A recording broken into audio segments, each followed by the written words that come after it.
Hello and welcome to Diecast Diaries. I'm Dan and welcome to part 2 of my review of the Matchbox Skybusters range of diecast aircraft.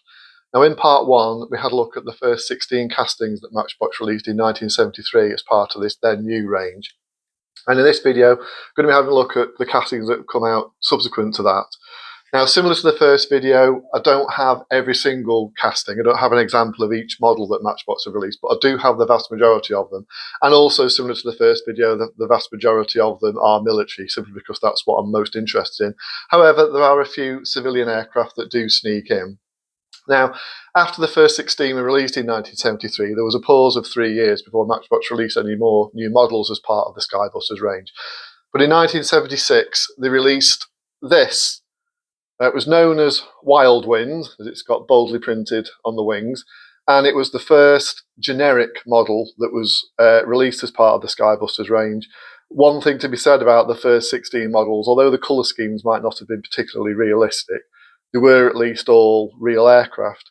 But this one, I've not been able to find anything at all that resembles it in real life. And to be fair, given that there were quite a few models in the normal 175 range of vehicles that Matchbox had made, it's probably not a surprise that that spread to Skybusters as well. Now this is obviously, it's an old mod. It's one that was in the Skybusters range from, I'll say it was introduced in 1976 and withdrawn in 1982, so it wasn't available for a huge amount of time.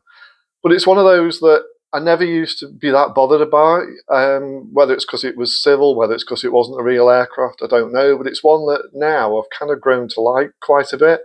I don't know whether it's just because it's kind of a bit nostalgic, because it's one of the older, more original Skybusters. It is still all metal, apart from the radial engine at the front here. It is quite sort of striking. It's quite an eye-catching scheme it's in. And although it does appear to be a completely generic aircraft, it sort of looks a little bit plausible. Looks like it could have been a sort of little stunt plane or racer plane from the 30s maybe, or something like that. So yeah, it has grown on me a little bit. Now this was the only version of the Wild Wind that Matchbox released, although as with any Matchbox model, particularly like the large ones like the Skybusters or the Battle Kings, there are again numerous variations in the shades of green or the colours used on the stickers, even the design of the stickers did to some degree, but generally they were all this kind of same sort of design, the sort of green and white with the Wild Wind on the wings. But yeah, so that was released in 1976. That's the Wild Wind. Now, one of the models I don't have was another generic one that Matchbox came with. That was called the Ramrod, and again, it's kind of a similar sort of style aircraft, a bit more modern looking. It's got an enclosed cockpit. That's another kind of stunt type plane, racing plane, that kind of thing. But that's not one I've ever sort of picked up.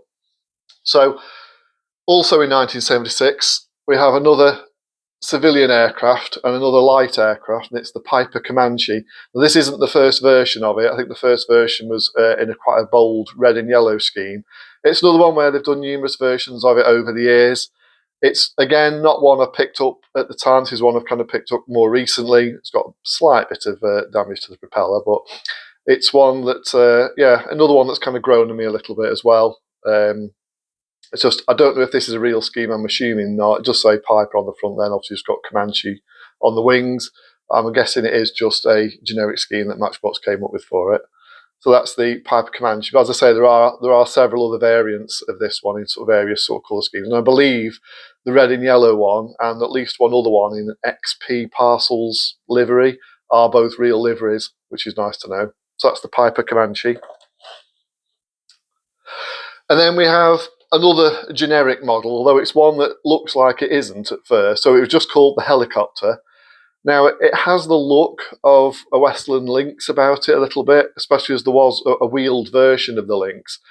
The fact that that's a British helicopter, it would have been coming in service sort of in the late 70s, would have made it a suitable one for Matchbox to do. But then the fact that it's got US Army stickers on it kind of completely goes against that. And also, it isn't actually a Lynx. If you look at the two together, there are a lot of differences, but it just sort of have a bit of a look of that about it. But yeah, again, it's another one. It is just pretty generic, but it's quite nicely done, and I do at least think it does look sort of slightly plausible.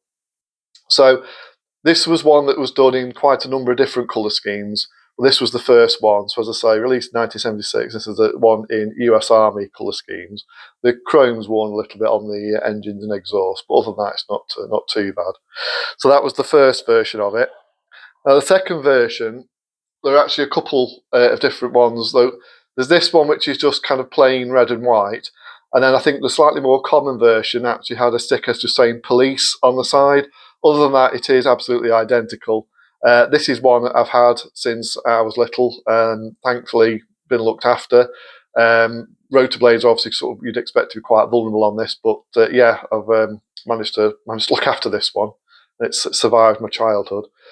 But yes, that's the other version, but as I say, more commonly seen with the police sticker on the side. And then the last version of it is in a really eye-catching US Coast Guard scheme. It's nice with the sort of, I don't think this is a typical scheme for US Coast Guard aircraft. I think it's more likely to be red underneath and the sort of white, but then you've got the sort of red and blue stripes down the side. But I suppose it does make it look a bit different compared to the police one. And that's actually my favourite of the three. I think that scheme looks really striking. Now, this casting would undergo some slight alterations and be released later on in the 80s, but we'll come to that shortly. But yeah, so that's the third version of the generic helicopter. As I say, that's all it was known as. And then we move on to 1977, and one thing I said in the first video was that there didn't seem to be a huge amount of British aircraft, like properly British aircraft. In fact, the only one really was the Spitfire. But we do actually have our second one of these, and that's this one. So it's the English Electric Lightning, what would have been in sort of frontline RAF service as an interceptor still at the time. When it was first introduced in the 60s, it was an extremely fast aircraft, very, very suited to its role of intercepting Russian bombers. Now, one thing I mentioned again in the first video, I think it was specifically when I was talking about the A7 Corsair, is that they don't have anything under the wings, and obviously there's none of the earlier Skybusters do, but here you see the start of some plastic kind of ordnance in the form of a couple of missiles just fitted under the wings here next to fuselage. I'm not sure if they're supposed to be. I think they were Fire Streak missiles that the Lightning carried, but to be honest, they could quite easily just be generic ones. And of course, they're just moulded in red, just so it makes it stand out a bit more. It's not a bad casting overall.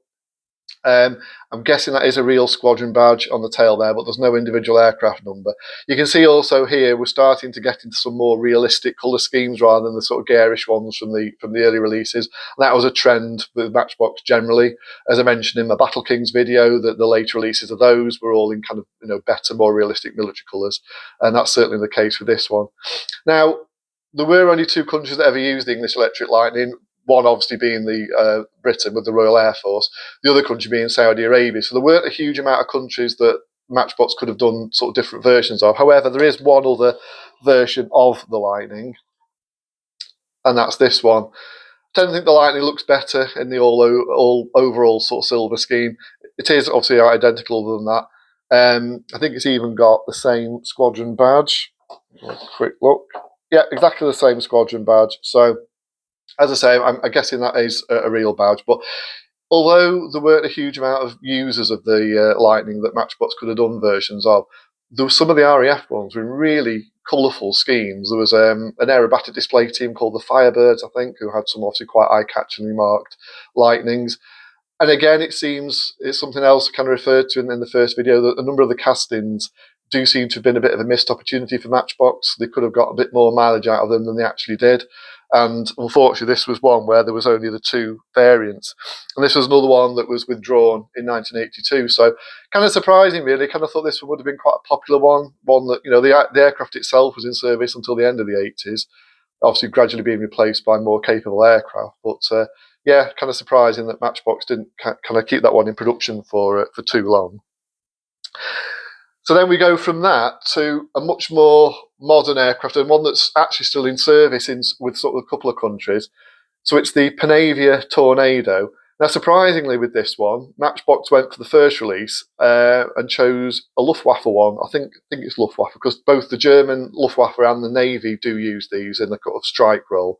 Unfortunately, this is one that I picked it up secondhand and it was already missing its wheels. I think it just came in a lot of other ones. So, as it was a particular variant I didn't have, and as the actual aircraft, apart from the wheels, isn't in bad condition, I decided to keep it. But yeah, so the Tornado, built by a company called Panavia. It was a joint effort between the British, the Germans, and the Italians, all three of whom's air forces did use the Tornado. And I think in the case of the Germans and the Italians, they possibly still do, possibly not the Germans. The RAF withdrew them from service a few years ago, sadly. Very capable, low-level strike aircraft, swing wings. Kind of a shame that Matchbox couldn't incorporate a swing wing function. I have seen, aircraft of a similar size to this do have a working sort of wings. Even if they'd made them plastic, it would have been kind of quite nice. But having them swept back does at least make the Tornado kind of look more dramatic. But yeah, it's really surprising, given that it was, an aircraft widely used by the RAF, that Matchbox chose to do a German version. Thankfully, though, it's one of the aircraft that Matchbox did do a number of variants of. And the second release, so I think this one dates from the early 80s, is in an RAF scheme. Now, I'm guessing it is a real scheme again. There were a few sort of testing establishments that had aircraft that were in this kind of colour scheme. I'm guessing, obviously, they will have had a Tornado at some point. Whether, again, with the 06 on the tail, it's representative of a real aircraft, I don't know. But certainly the colour scheme looks nice and smart. A little bit play-worn, this one, but not too bad. So that's the second release of it. Or this time the missiles are in white. So that's the second release of the Tornado. And the third release, I've actually got an example of it in the box. Now you can see this is one that dates from the late 80s, and this was the style of box that Skybusters were in then.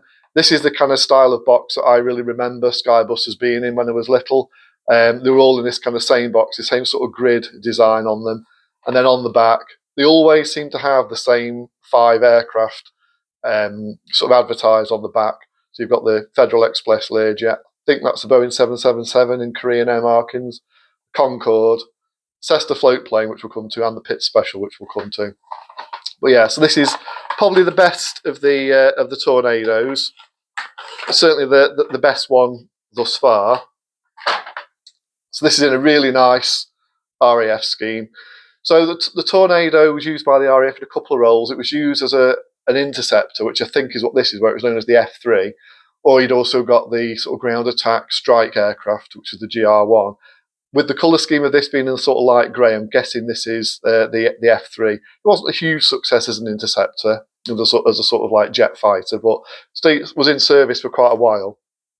But yeah, really smart scheme, this one. As I say, I'm pretty sure that is a genuine squadron marking and a genuine aircraft number as well. So this one dates from the end of the 80s. But I think that's certainly one of the 2 best models that they did of the Tornado. So then we move on to what's probably the other really good one. This is one that's from 1999, and it's another German one, and this time it's a German Navy one. Have a quick look at the back. Yeah, 1999, there's a few examples of the other models that they did at the same time. That's the Royal Navy Phantom I kind of referred to in the first video. That's one that's kind of top of my wants list. But yeah, let's get this one open.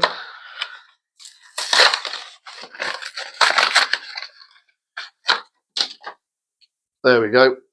Of course, by this point, it's got the later style nose wheel compared to the double wheels of a lot of the earlier ones. But again, really nice scheme, this one. So as I say, it's in the colours of the German Navy. Obviously, they never used them off an aircraft carrier or anything like that. German Navy never had any. But he was using a kind of a maritime strike role, anti-ship role, that kind of thing. And again, it's got an individual aircraft number on it, so pretty sure that will be a authentic colour scheme. It certainly looks good. And it's kind of a nice sort of matte type finish as well.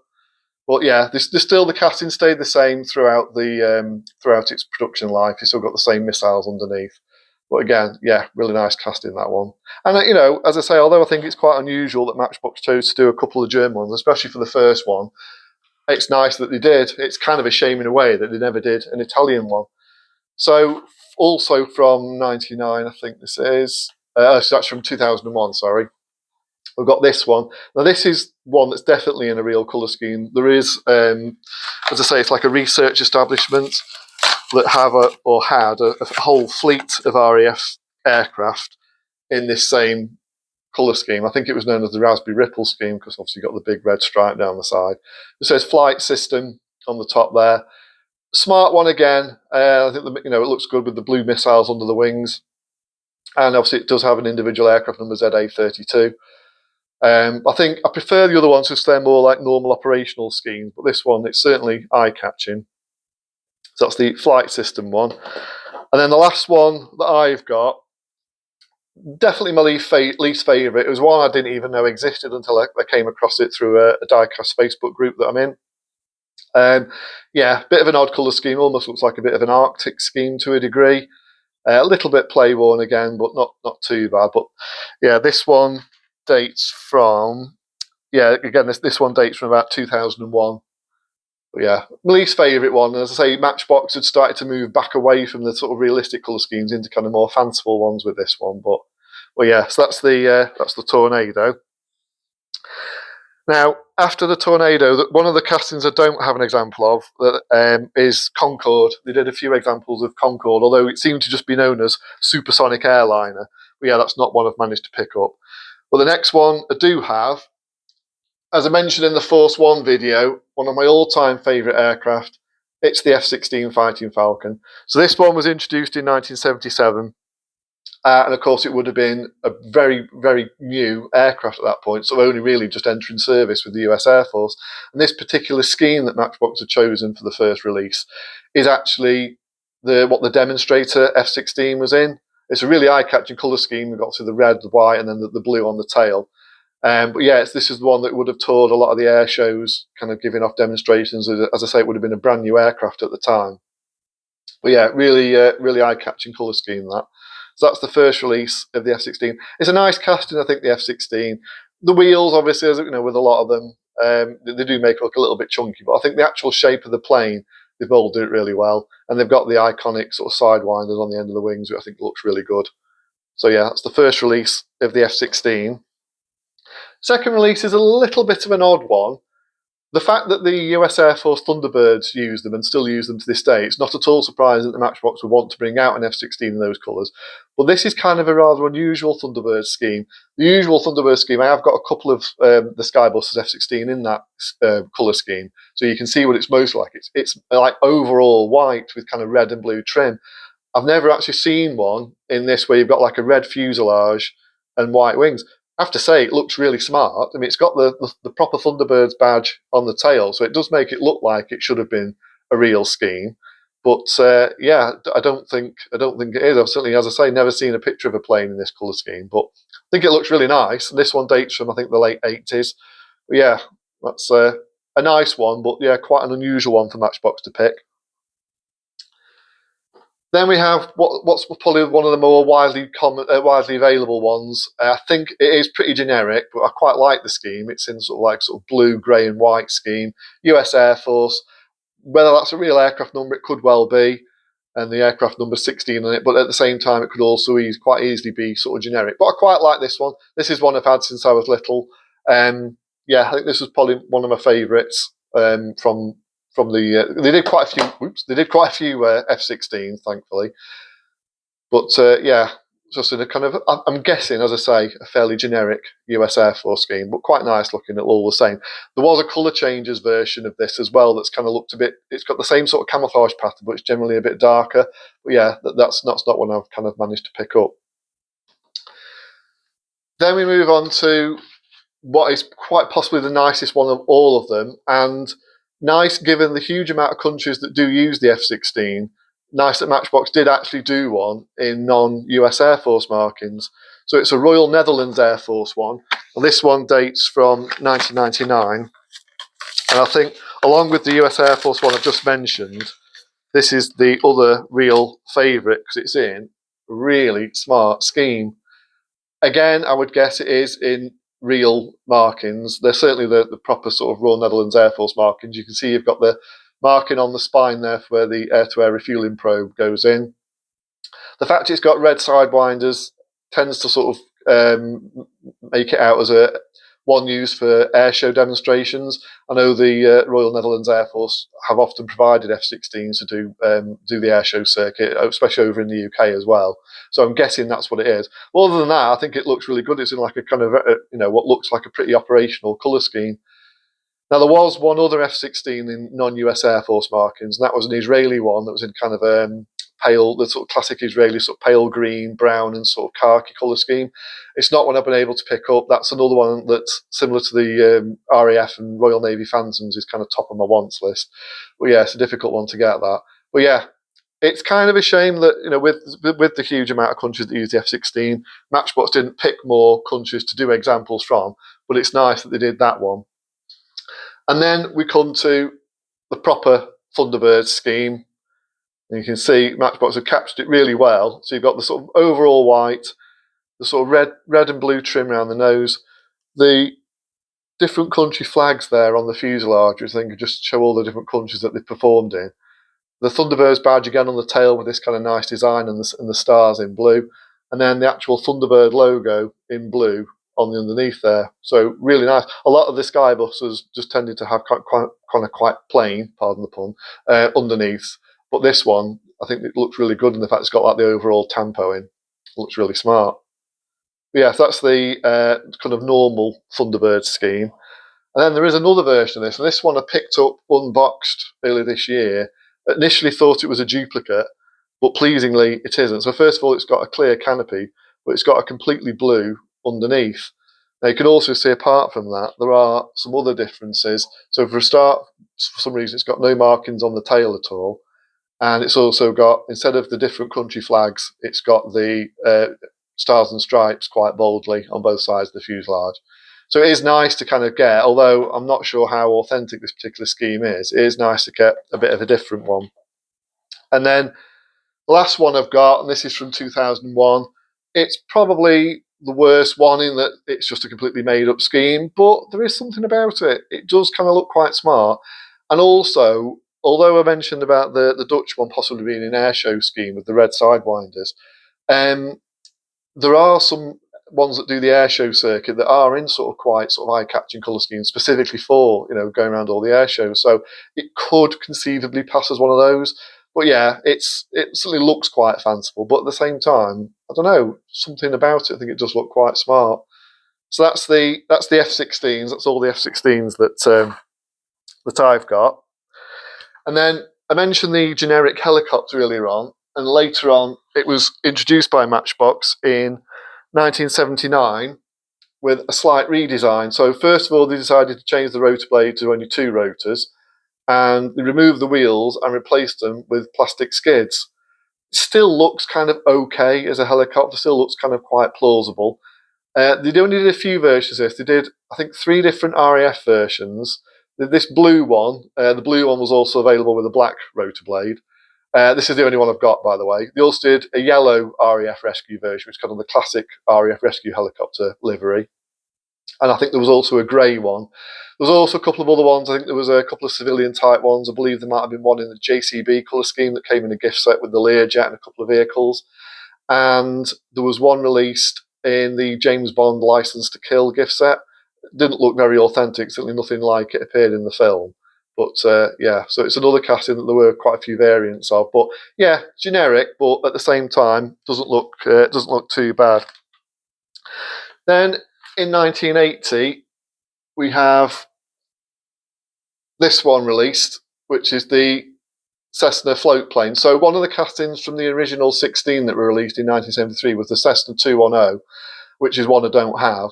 And this was basically a conversion of it, fitting it with nice big plastic floats. One of my favourites when I was little, it was another one that, because it had fixed undercarriage, Skybuster generally had fixed undercarriage, it was one that it didn't really matter that it did. There were a few versions of this. Again, this was one that was always my favourite. It had been in sort of like fire department markings. There was a national parks one. I think there was a generic civilian one. And again, this was the other aircraft that was included in the James Bond License to Kill set. There is a float plane that does appear in the film, although it's not in the film a huge amount. Not that the Matchbox one, I think, looks much like it in terms of livery. But yeah, the actual casting I really like. So that's the Cessna 210 float plane, and this one in Fire Spotter, Fire Observer Unit 36 on the side there. I think that was probably the most common colour scheme it did come in, but yeah, one of my favourites. Actually, just nipping back slightly, I realised I just skipped ahead slightly 1 year. So if we just nip back to 1979, we've actually got the Pit Special. This is the first release of it. This is one I picked up second-hand more recently. Unfortunately, it's missing one of the struts. But surprisingly, given my sort of love of most military aircraft, this is the Pit Special is actually one of my favourite castings that they did. I think they've captured the look quite well. It's kind of a little, it dates from I think the late 40s, the original plane. It's kind of a little sort of stunt aircraft. One that you'll still find to this day, kind of performing at air shows and things like that. But it's nice that although the struts are plastic, both sets of wings again are still metal. This was one that appeared in quite a few variants, and this next one is one of my absolute favourites of the whole range. This is one I've had since I was little. Of course, Matchbox don't mind a bit of shameless self-promotion, and why not? So obviously it's not a scheme carried by any kind of real aircraft, but I really like this one. I think I like the Matchbox logo is quite eye-catching. I like the blue and the white. And I remember getting this from an air show. I remember sort of going out specifically wanting, I hadn't got a toy biplane of any form, and seeing this on a stall and getting it. And again, thankfully, it's another one I've looked after. I do actually have a third example of the Pit Special. Unfortunately, this one's missing one propeller blade, but it's another one that appeared in a number of promotional type colour schemes. So this one in the Virgin Atlantic markings. Other than that, it is exactly the same. The Pit Special was withdrawn, I think, eventually in about 1992, but it's one that I'd say there were a number of different castings of. And then the other one that I missed from 1979 was the Space Shuttle. This was a casting that was in production for quite a while. It's one of those castings you can't really do too many different versions of. They kind of all look kind of pretty generic. I'll just desperately try and get the off the box. There we go. So it's not a bad looking one. This one, although it was mint in its box, does appear to be missing a sticker off one side. So we'll show the better side. So it's in very kind of just basic NASA markings. It doesn't have an individual shuttle name on it. I'm not sure if Matchbox ever did release any with the shuttle names on them. There's quite a chance they did. It would be an easy way of getting sort of more versions of what ordinarily would be quite a plain model out. It would be one way of getting different versions of it out. So yeah, it's quite a nice one. Why? It's another one I didn't pick up when I was little. As I say, this is the most recent Skybuster I've had. It was picked up earlier this year. I think it was just a case of finding one at the right price because it's not particularly rare. I didn't want to spend too much money on it. There were quite a few sort of banged up ones and ones with damaged stickers and all that. So I think I eventually got it for about a £5. So yeah, not a rare one, but one I'm glad to finally get. So that's the NASA Space Shuttle. And then we go on to 1980 and the introduction of what should have been or could have been another British aircraft. It's the Harrier, which of course straight away should be a British aircraft, but the particular variant the Matchbox seemed to have chosen for the Skybusters model seems to be the AV8, which was the version used by the US Marines. Now this version, as you can see, this is probably the one I've got that's in the worst condition. It's heavily play-worn, and one of the metal bits that represents the stabilizer legs has broken off. This is, and again, another one I've had since I was little, and unfortunately this was not survived quite so well. This was also released with some basic US Marines markings on, so I think it was supposed to resemble the demonstrator or prototype that the US Marines were using. So an odd one for Matchbox to pick, really. Although, as I say, it's genuinely a US Marines aircraft. It's kind of a strange one for them to choose, given that they could have done various RAF or Royal Navy versions. Now, there are different versions of the Harrier. Obviously, you've got the AV8, you've got the RAF versions, you've got the Sea Harrier. Although it's basically the same airframe, there are quite a few obvious differences. However, Matchbox, similar to Force One, it's just exactly the same casting that Matchbox used for each of them. So that's the first one. As I say, it's the one that's in kind of the worst condition. Then we have this one, which I think are kind of the more authentic US Marine Corps demonstrator markings. So you've got the stars and stripes on the tail and the Marines lettering and the sort of very eye-catching, a bit similar to the Thunderbird scheme in a way. You've got the sort of overall white with the sort of red and blue trim. But again, it would be nice to know if that is a real scheme or not. But it looks very smart nevertheless. So that's the second version of the Harrier. Then we do actually have one in British markings. Decided to do it in Royal Navy markings as a Sea Harrier. Again, I would say that's a genuine Naval Air Squadron badge and a genuine aircraft number. I'm not sure if they ever were blue like this, but it certainly makes for a smart looking model. I think it was more of a darker blue they tended to be. But it looks nice. I think this one was sold in a couple of gift sets with like a little Royal Navy helicopter and a Royal Navy Land Rover. So that's the Royal Navy version of the Harrier.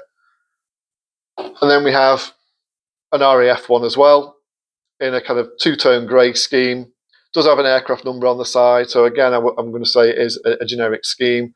As I say, this was at the time when Matchbox was doing a lot of kind of very authentic colour schemes. So that's the RAF version of the Harrier. As far as I'm aware, they're the only two British Harriers that Matchbox did. What we do have, though, I've actually got three more. We do have a really nice US Marine Corps scheme. So this was the scheme when they first entered service. They were in like this sort of green and grey scheme. The Marines titling on the wing and on the fuselage, the big stars and bars. The stars and bars would normally be kind of further down on the side here, but it still looks okay.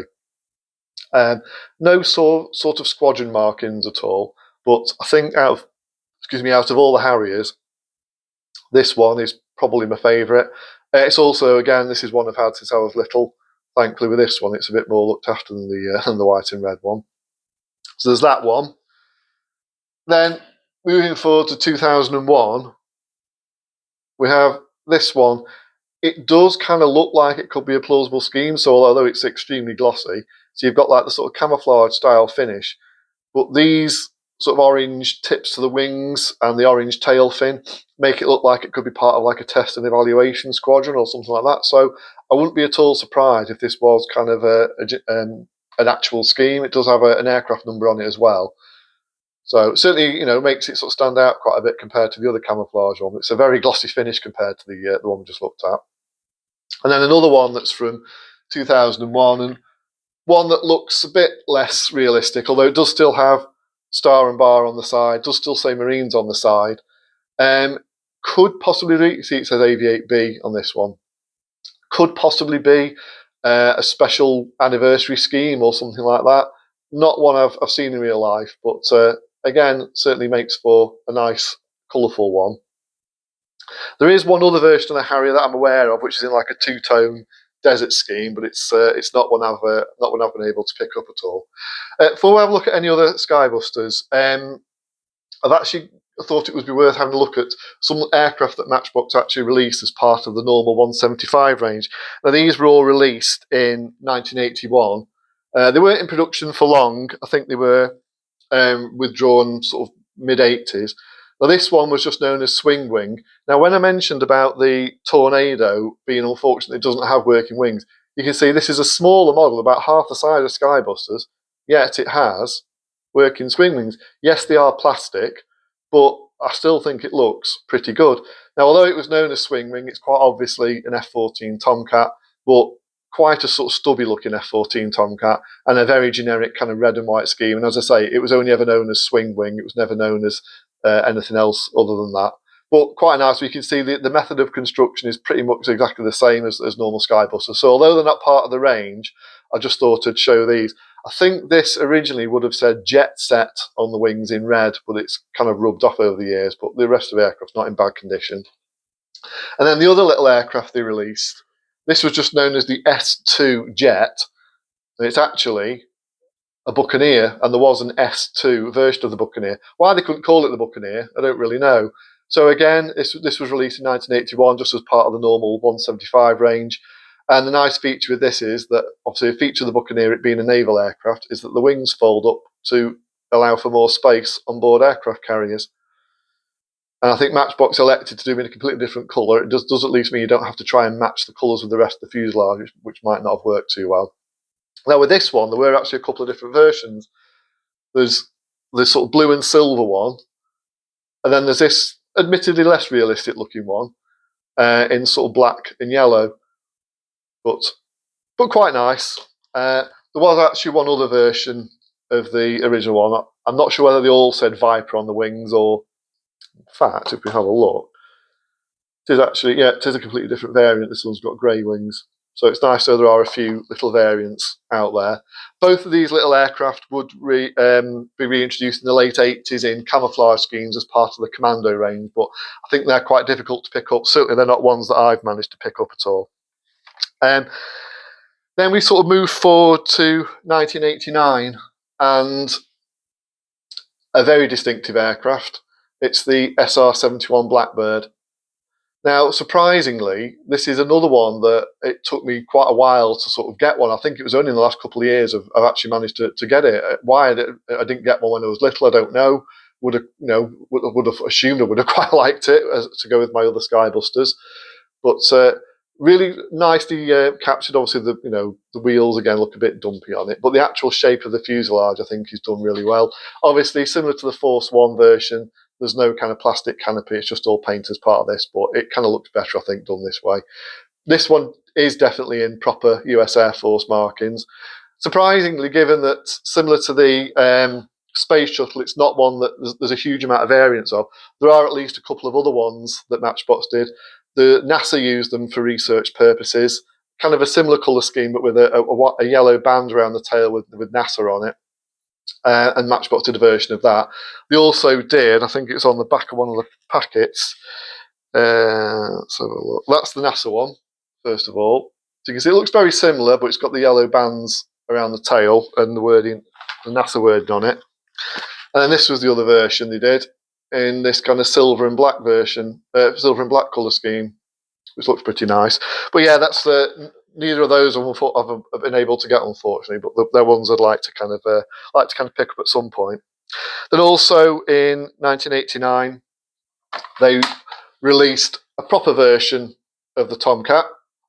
Now, surprisingly, given that they've managed to do the sort of swing wings on the small one, the Skybusters version doesn't have those. It has the wings fixed in place. But again, similar to the Tornado, they are sort of in the swept back, kind of far more dramatic looking appearance. And again, this one does actually have proper Phoenix missiles underneath. As I mentioned with the Force One Tomcat, the Phoenix missile was kind of a weapon that was pretty much designed, I think, with the Tomcat in mind, an extremely long-ranged air-to-air missile. Nice scheme. It does look kind of fairly generic, and it's surprised it doesn't have any of the tail markings that US Navy Tomcats were kind of quite renowned for. That's the first version of the Tomcat, and that dates from the late, I'd say, 1989. And then from 10 years after that, we have this one. Not sure if this one is authentic, but it certainly looks nice and colourful. Unfortunately, it's another one of those that's fallen foul of having the star and bar on both wings. But yeah, looks really smart. Missiles done in black underneath. And I think that the missiles actually look quite good, sort of contrasting against the, even though I suppose technically they should be white. But I think that does look nice. Again, surprisingly, no tail markings on it. Would be kind of nice to know if this one is a real colour scheme. But it certainly looks smart anyway. That's another version of the Tomcat. And then the last version of the Tomcat I've got is this one. And I think this is in a proper Navy scheme. I think it was from a special sort of test and evaluation squadron. Unfortunately, it does have the double stars and bars again. But it's got some nice tail markings. You've got the Navy underneath and all the sort of different markings around the nose, which is kind of nice that Matchbox have kind of done all these smaller ones. So that's the last version of the Tomcat that I've got. And then there was a newer version of the 747 release, the 747-400. That's another one, unfortunately, I don't have an example of.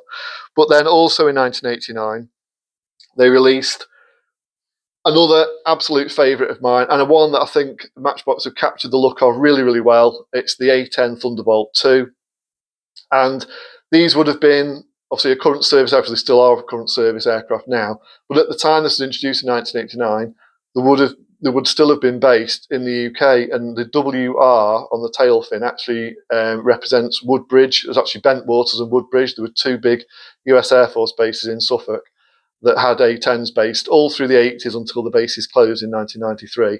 I used to go camping in Suffolk during the 80s and 90s, And while the bases were open, these were such a feature of the holiday.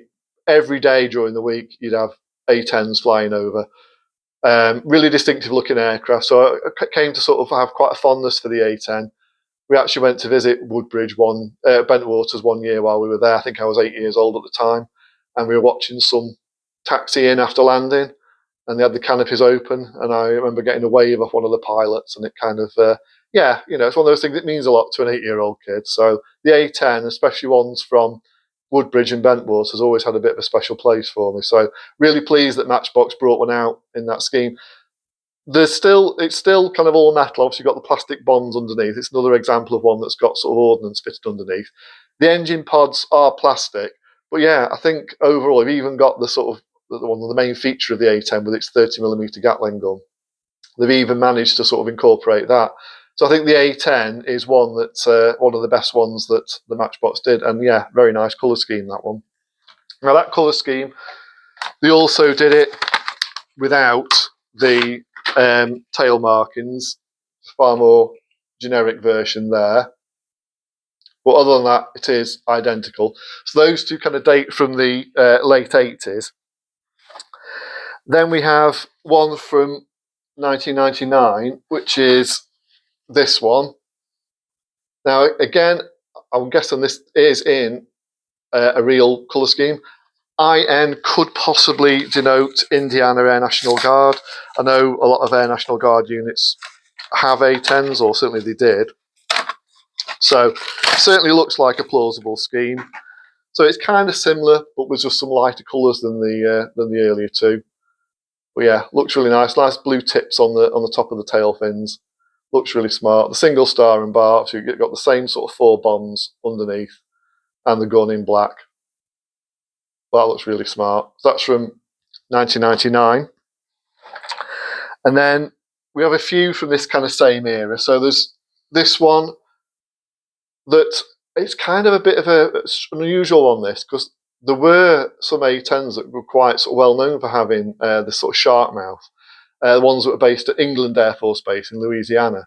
But I've not seen those with the white wings. Unfortunately, the green plastic sort of stands out quite a bit on this one. It doesn't kind of work quite so well.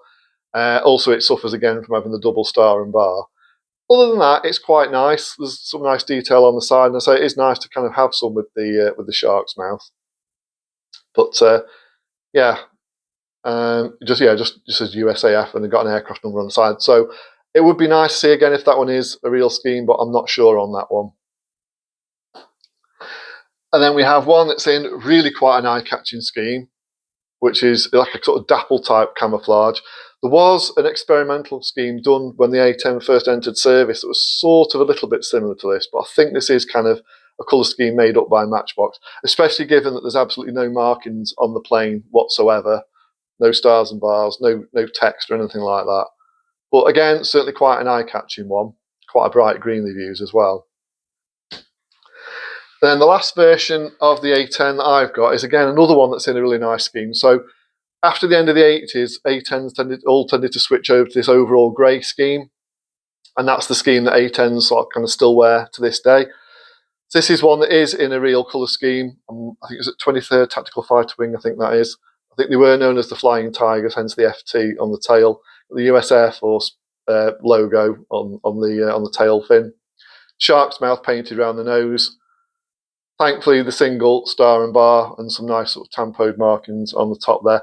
And although the engines obviously are grey plastic, I don't think they look too bad on this one. I think the worst thing is that these are matte and the rest of the aircraft is gloss. But yeah, not too bad, that one. So the A-10s, this is the confusing thing with Matchbox, in that aircraft that they could have done loads of variants of because they were used by lots of different countries, they didn't, or they might have only done a couple. Aircraft that were only used by one country and that tended to be in quite drab schemes, they did quite a few versions of, and the A-10's one of those. There is at least one other one that I'm aware of, which is in a desert scheme, like a two-tone desert scheme, which is one I've not been able to pick up. So yeah, it's quite surprising. Now, the other one released in 1989, this kind of follows on from what I'm just saying. So it's a Bell Jet Ranger. Really nice model, this one. It does feature a completely plastic tail boom, but it's obviously the colours don't quite match, but it's not too bad. It's in what I think is a fairly generic colour scheme, just says Sky Ranger on the side, but looks really eye-catching in the white with the orange stripe and the blue on the top. Obviously plastic skids. It captures the look of the aircraft pretty well, and unlike the earlier two helicopters we've looked at, this of course is a real helicopter. But it's such a widely used aircraft, it's a real shame that, as far as I'm aware, this is, apart from the usual variations in sort of colours of stripes and that kind of thing, it's the only version of the Jet Ranger that Matchbox ever did. And given how many different versions they could have done, it just seems a real shame, a real missed opportunity. It's a particularly nice casting as well. So yeah, just seems a bit of a shame. They could have done police versions. There are military versions as well. The US Navy used to use them as training helicopters in quite a nice red and white scheme, so they could have used them, could have done one in that scheme. US Army have used them as well. It was the basis of the Kiowa scout and observation helicopter. Air taxis, all kinds of different schemes as far as I'm concerned they could have done, but as far as I'm aware, that does seem to be the only one. But yeah, it is a nice model, that. Now, I was originally hoping to kind of cover all the rest of the Skybusters in this video, but that kind of brings us to the end of the 80s. The rest of the castings I've got to kind of go through are all from like 1990 and beyond, and as there are quite a few, I think what I'll actually do is, I'm aware this video has gone on for a little bit longer than I was anticipating, so I'm going to pause it here, and then we'll actually conclude the look at the Skybusters in a third video, which I will release next week. So yeah, so thanks for bearing with me going through those. As I say, I appreciate there have been sort of quite a few, but yeah, we'll conclude the look at the Skybusters range next week. So in the meantime, please do like, share, subscribe, and comment, and I'll see you all very soon. Bye.